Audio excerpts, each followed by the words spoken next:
द्वारका, दिल्ली का एक ऐसा एरिया जिस पर हॉन्टेड होने का टैग लगा है। जाने कितनी कहानियां, कितने एक्सपीरियंसेस ऐसे घूम रहे हैं जहां पर उन्हें द्वारका में कोई चीज दिखाई दी हो या फिर कुछ ऐसी हलचल महसूस हुई हो जिसने उन्हें अंदर तक डरा कर रख दिया हो। वैसे तो एक्सटेंडेड दिल्ली का मोस्टली पार्ट जंगल को काट करके ही बना है, लेकिन जब इन जंगलों को काटा गया और वहां पर शहर और कॉलोनीज बसाई गई तो पेड़ पौधे, जंगली जानवर, ये सब तो वहां से चले गए, लेकिन कुछ रूहें रह गई। कुछ ऐसी रूहें जिनका घर वो जंगल था, कुछ ऐसी रूहें जिन्होंने अपने घर को छोड़ने से इनकार कर दिया। दोस्तों, आज की हमारी कहानी आई है हमारी ही एक सब्सक्राइबर आयुषी से, और ये किस्सा उनके खुद के साथ एक आप बीती घटना है जहां पर द्वारका में शिफ्ट होने के थोड़े ही दिन बाद उनके साथ कुछ ऐसा हुआ जो उन्होंने अपने सबसे बुरे सपने में भी नहीं सोचा था। इस कहानी में आगे बढ़ने से पहले एक छोटी सी रीत है जो पूरी कर लेते हैं। अगर आप पहली बार इस चैनल पे आए हैं और मुझसे कहानी सुन रहे हैं तो इस चैनल को सब्सक्राइब कर दीजिए। वहां पर एक बेल आइकन होगा, उसे प्रेस कर देना ताकि आगे आने वाले समय में मैं जो रियल लाइफ इंसिडेंट्स पे कहानियां लेकर के आऊंगा वो सबसे पहले आप तक पहुंचती रहे। अगर आपके पास भी ऐसी कोई कहानी है जो किसी सत्य घटना पर आधारित है तो नीचे दिए गए जीमेल एड्रेस और इंस्टा आईडी पे आप उसे हमारे साथ शेयर कर सकते हैं। तो चलिए दोस्तों, बढ़ते हैं हमारी आज की इस खौफनाक कहानी की ओर। इस कहानी की शुरुआत होती है 2014 में आयुषी के साथ, जब वो एक एयर हॉस्टेस थी और रिसेंटली वो अपनी मुंबई से ट्रेनिंग कंप्लीट करके दिल्ली आई थी। अब इन लोगों को कंपनी की तरफ से भी होटल्स और अकोमोडेशन ऑफर किए जाते हैं, लेकिन आयुषी फ्लैट लेकर के रहना प्रेफर करती थी क्योंकि मोस्ट ऑफ द टाइम उसे दिल्ली आना होता था और दिल्ली एक तरह से उसका बेस बन गया था। दिल्ली में आने के बाद आयुषी ने एक ब्रोकर की मदद से एक घर रेंट किया। अब दिल्ली में मोस्टली क्या होता है, आपको फ्लैट्स के अंदर शेयरिंग रूम मिल जाते हैं, और क्योंकि दिल्ली में रहना ऑलरेडी इतना महंगा है तो लोग उसे ही प्रेफर करते हैं। यह घर दिल्ली के द्वारका एरिया की एक कॉलोनी में था और इस कॉलोनी का भी एक बहुत ही इंटरेस्टिंग पास्ट है जो कि आगे आपको आने वाली कहानी में पता लगेगा। इस फ्लैट में शिफ्ट होने के बाद उसकी एक दोस्त बनी जो कि साथ ही के रूम में रहती थी और वो भी एक एयर हॉस्टेस थी। अब शुरू में तो आयुषी को यहाँ पर कोई नहीं जानता था, लेकिन फिर प्रिया के कुछ दोस्त थे जो इवेंचुअली इसके भी दोस्त बन गए थे। ये जो प्रिया थी ये बहुत ही रेगुलर ड्रिंकर थी, लेकिन वहीं पर आयुषी बहुत ओकेजनली पिया करती थी। आयुषी को यहाँ पर शिफ्ट हुए करीब 10 से 15 दिन हो गए थे और इनकी लाइफ एकदम सॉर्टेड चल रही थी कि एक दिन ट्यूसडे को इन लोगों का पार्टी का एक प्लान बना। इन लोगों के मेल फ्रेंड्स ने कहा कि तुम लोग हमारे फ्लैट पर आ जाओ और हम यहाँ पर पार्टी कर लेते हैं, लेकिन इसमें सिर्फ एक ही प्रॉब्लम थी कि अगले दिन वेडनेसडे को आयुषी को सुबह अपने काम पर जाना था और जो कैबिन क्रू के लोग होते हैं उनको 12 घंटे पहले अल्कोहल कंज्यूम करना अलाउड नहीं होता। आयुषी ने कहा कि यार मैं अल्कोहल तो लूंगी नहीं, लेकिन फिर भी पार्टी करनी है तो मैं साथ बैठकर जूस पी लूंगी। सब लोग इस चीज के लिए राजी हो गए और ये दोनों लड़कियां तैयार होकर के अपने दोस्तों के फ्लैट पर पहुंची जो कि इस एरिया में ही करीब 500 से 700 मीटर की दूरी पर था। प्रिया ने उन लोगों के साथ काफी देर तक पी और पीते पीते उसने इतनी पी ली थी कि अब वो अपने सेंसेस में नहीं थी। 1 बजे के आसपास आयुषी ने प्रिया से कहा कि यार अब काफी देर हो गई है, हम लोगों को अब घर चलना चाहिए, मेरी सुबह फ्लाइट भी है। सामने से प्रिया ने जवाब दिया कि यार अगर तुझे घर जाना है तो मैं तुझे छोड़ आती हूं, लेकिन हम लोग तो अभी और पार्टी करेंगे। इस समय रात काफी ज्यादा हो गई थी और आयुषी इस जगह पर एकदम नई थी तो उसे घर का प्रॉपर आइडिया नहीं था कि कौन सी गली है और किधर जाना है। अब प्रिया ने आयुषी को एक रफ आइडिया दे दिया था कि सीधे जाकर के तीसरा लेफ्ट आएगा और थोड़ा सीधा जाकर के एक राइट आएगा, वहां जाने के बाद हमारा घर आ जाएगा। आयुषी चाहती तो थी कि वो प्रिया को साथ लेकर के चली जाए, लेकिन प्रिया ने जितनी पी रखी थी उसको साथ ले जाना उसे ठीक नहीं लग रहा था। अब आयुषी को अच्छे से समझ में तो नहीं आया, लेकिन अकेले जाने के सिवा उसके पास और कोई ऑप्शन नहीं था। हालांकि उन लड़कों ने कहा भी था कि हम तुझे छोड़ने चल लेते हैं, लेकिन उसने कहा कि नहीं यार, घर पास में ही है, मैं अकेले चली जाऊंगी। रात के 1:30 बजे आयुषी उन लड़कों के घर से निकली अपने घर जाने के लिए और जैसे जैसे प्रिया ने बताया वो उस रास्ते को फॉलो करने लगी, लेकिन थोड़ी देर बाद उसे समझ में आया कि वो रास्ता भटक गई है। अब रात के समय वहां पर कोई लोग भी नहीं थे जिनसे आयुषी रास्ता पूछ लेती, तो वो खुद ही रास्ता फिगर आउट करने की कोशिश कर रही थी। वो अलग अलग टर्न्स ले रही थी कि चलते चलते उसके सामने एक पीपल का पेड़ आया, जहां पर जाने के बाद हवा ठंडी हो गई और उसे काफी ज्यादा अजीब महसूस होने लगा। उसने देखा कि इस पीपल के पेड़ के नीचे एक पीतल का बर्तन पड़ा हुआ है। उसे यह माहौल देखकर थोड़ा डर तो लगा, लेकिन फिर उसने इन सब चीजों को इग्नोर कर दिया और इधर उधर देखने लगी कि कहां जाना है। इसकी थोड़ी देर बाद उसे अचानक से वहां पर ऐसे लगा जैसे किसी ने उसका हाथ पकड़ा है। यहां पर आयुषी बहुत बुरी तरह से सहम गई और उसने धीरे धीरे अपने हाथ की तरफ देखा तो वहां पर कोई भी नहीं था। डर के मारे आयुषी चुपचाप वहां से आगे बढ़ने लगी और बिना सोचे समझे इधर उधर गलियां मुड़ने लगी ताकि वो बस इस पीपल से दूर चली जाए। थोड़ा आगे बढ़ने के बाद उसके सामने एक लोहे का दरवाजा आया जो कि कॉलोनी की एक गली का था और उसने देखा कि वो अपने घर के सामने वाली गली तक पहुंच गई है। जैसे ही उसे उसका घर दिखाई दिया, उसका हाथ उसे थोड़ा सा हल्का महसूस हुआ, जैसे किसी ने उसका हाथ पकड़ रखा था और घर आने के बाद उसका हाथ छोड़ दिया। एक तरह से इस आत्मा ने आयुषी को उसके घर तक ड्रॉप किया था, लेकिन क्यों? ये बात आयुषी आज तक नहीं समझ पाई। वो काफी अनश्योर थी कि हकीकत में उसका किसी ने हाथ पकड़ा था या उसको सिर्फ एक वहम हुआ था। इसके बाद वो घर जाकर के सो गई और अगले सुबह अपने काम पर चली गई। फ्लाइट से जब वो लौट करके घर पे आई तो प्रिया के दिखते ही उसने सबसे पहले उसको ये सारा इंसिडेंट बताया और फिर यहां पर प्रिया ने जो बात बताई वो काफी ज्यादा डिस्टर्बिंग थी। प्रिया को इस एरिया में रहते हुए काफी समय हो गया था और उसने इस घर की जो कहानियां सुन रखी थी उसके मुताबिक जिस पीपल के पेड़ के सामने आयुषी जा पहुंची थी उसके सामने एक बहुत ही पुराना घर था जो कि सील्ड पड़ा हुआ था और अबेंडेंड था। उस घर की विंडोज टूटी हुई थी और वो काफी ज्यादा पुराना था। कहते हैं कि वहां पर एक 11th क्लास की लड़की को उसके बॉयफ्रेंड ने बुलाया। उसके बाद उसके बॉयफ्रेंड ने और उसके सारे दोस्तों ने उसके साथ फिजिकल रिलेशन बनाया। प्रिया ने बताया कि उसने तो ये तक सुना है कि उस बच्ची के मरने के बाद भी उन लड़कों ने उसके साथ फिजिकल रिलेशनशिप बनाया और उसके बाद उसे वहीं पर मार दिया।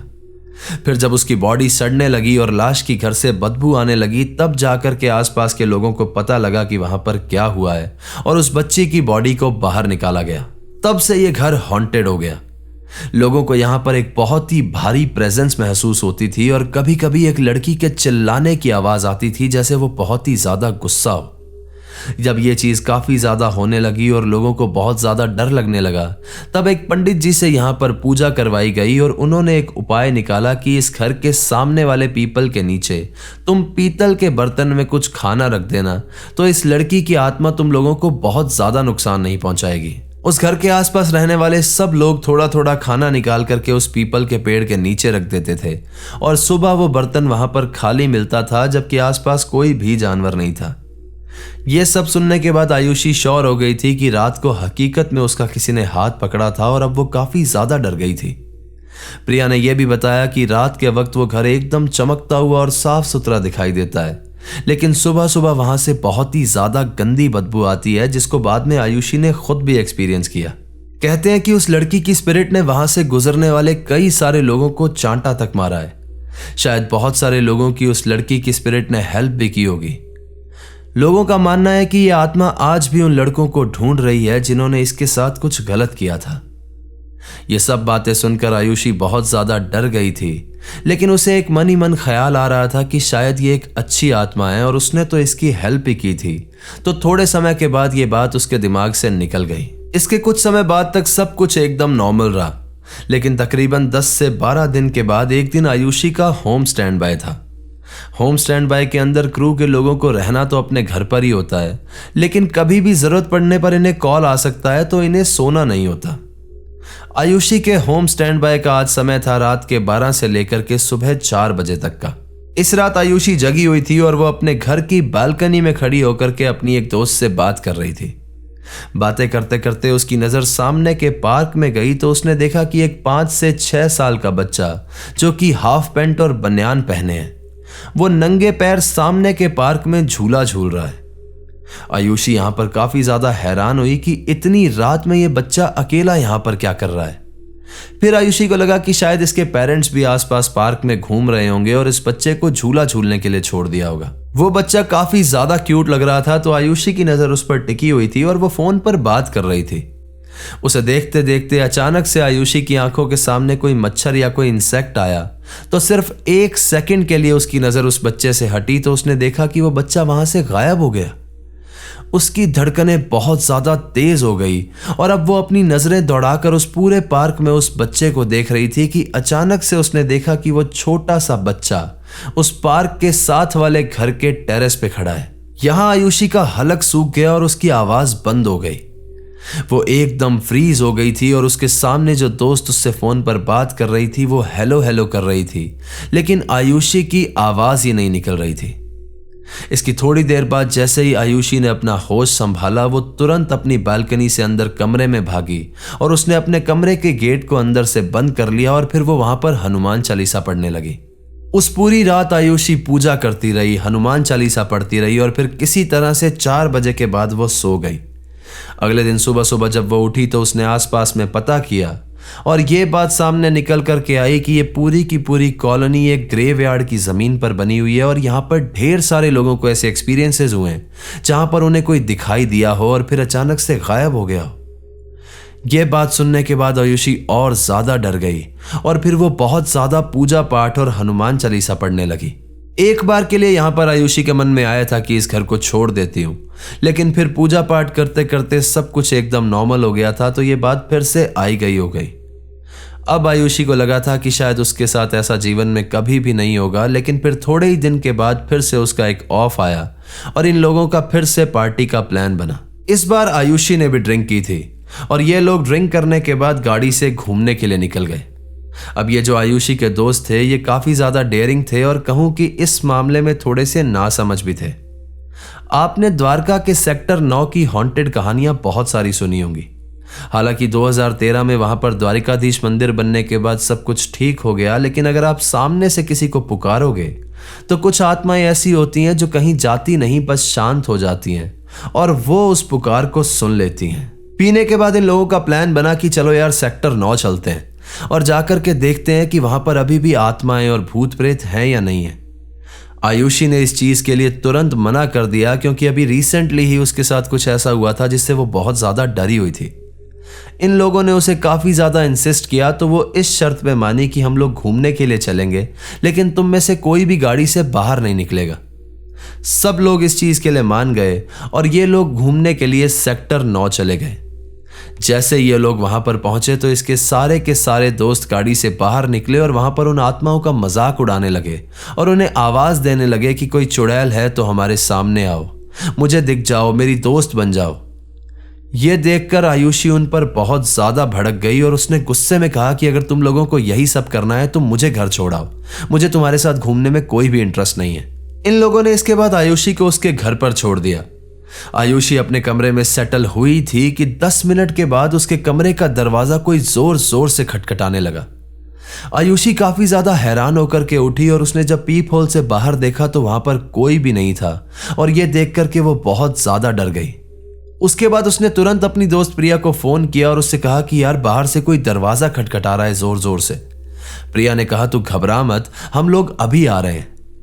अब इन लोगों का जो फ्लैट था वो बेसिकली ग्राउंड से जस्ट एक फ्लोर ऊपर यानी फर्स्ट फ्लोर पर बना हुआ था।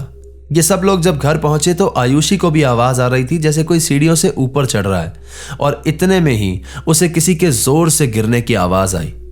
आयुषी तुरंत उठ करके बाहर भागी तो उसने देखा कि प्रिया सीढ़ियों में गिर गई है और उसे बहुत जोर से चोट आई है।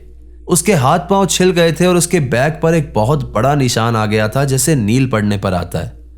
इन लोगों ने तुरंत प्रिया को उठाया और उसे हॉस्पिटल लेकर के गए उसकी मलहम पट्टी करवाने के लिए। जब प्रिया थोड़ी देर के बाद नॉर्मल हुई तो आयुषी ने उससे पूछा कि तू कैसे गिर गई थी, तो प्रिया ने कहा कि मैं जब सीढ़ियों पे चढ़ रही थी तो मुझे ऐसा लगा किसी हवा के झोंके ने मुझे बहुत जोर से धक्का दिया। एक बार के लिए माना जा सकता था कि प्रिया शायद नशे में गिर गई है, लेकिन इसके बाद आने वाले 1-2 दिन में इस गाड़ी में मौजूद हर एक उस इंसान के साथ कोई ना कोई घटना हुई जिसने उन प्रेत आत्माओं को आवाज दी थी या फिर उनकी बेइज्जती की थी। एक लड़के को बहुत ज्यादा फीवर हो गया, दूसरे का अगले ही दिन गाड़ी से एक्सीडेंट हो गया और प्रिया ऑलरेडी चोट खा चुकी थी। इनमें से सिर्फ आयुषी ही थी जिसके साथ कुछ भी गलत नहीं हुआ था, क्योंकि शायद इसने उन प्रेत आत्माओं की बेइज्जती नहीं की थी या उन्हें आवाज नहीं लगाई थी। इस घटना के बाद इनके सारे दोस्तों को कहीं ना कहीं यह बात समझ में आ गई थी कि जब तक ये चीजें शांत हैं इन्हें छेड़ना तो बिल्कुल भी नहीं चाहिए। इसके बाद आयुषी ने फिर से इस फ्लैट को छोड़ने के लिए सोचा, लेकिन टाइट स्केड्यूल के चलते वो इस फ्लैट को छोड़ नहीं पाई। लेकिन उसने पूजा पाठ और हनुमान चालीसा पढ़ना बहुत ज्यादा बढ़ा दिया था। उसने सेम सजेशन प्रिया को भी दिया कि वो पूजा पाठ करने लगे और हनुमान चालीसा पढ़ने लगे ताकि उसके साथ आगे चलकर कुछ गलत ना हो। इसके थोड़े समय के बाद आयुषी और प्रिया दोनों ने इस जगह को छोड़ दिया। कुछ जगहें ऐसी होती हैं जो मुर्दा लोगों के लिए रिजर्व कर दी जाती हैं, लेकिन जब इंसान वहां पर इमारत बना करके रहने लगते हैं तो ये मुर्दा लोग, ये आत्माएं इतनी आसानी से उन्हें वहां पर जीने नहीं देती। अब ये कॉलोनी हकीकत में हॉन्टेड है या नहीं है, इसका मैं कोई दावा तो नहीं करता, लेकिन हमारे सब्सक्राइबर द्वारा सुनाई गई कहानी के मुताबिक बात तो यही है। तो ये थी आज की कहानी दोस्तों। कहानी आपको कैसे लगी मुझे कमेंट करके जरूर बताइएगा, और अगर आपको वीडियो पसंद आई है तो इसे लाइक कर दें, हाइप कर दें और अपने कमजोर दिल वाले दोस्तों के साथ शेयर कर दें। चैनल अभी तक सब्सक्राइब नहीं किया है तो उसे सब्सक्राइब कर लें, वहां पर एक बेल आइकन होगा उसे प्रेस कर देना, ताकि आगे आने वाले समय में मैं जो रियल लाइफ इंसिडेंट्स पर कहानियां लेकर के आऊंगा वो सबसे पहले आप तक पहुंचती रहे। अगर आपके पास भी ऐसी कोई कहानी है जो किसी रियल लाइफ इंसिडेंट पर बेस्ड है तो नीचे दिए गए जीमेल एड्रेस और इंस्टा आईडी पे आप उसे हमारे साथ शेयर कर सकते हैं। तो चलिए दोस्तों, अपना ख्याल रखिए, खुश रहिए, हंसते खेलते रहिए। मिलते हैं अगली बार ऐसी ही किसी खौफनाक कहानी के साथ। सायोनारा। हर हर महादेव।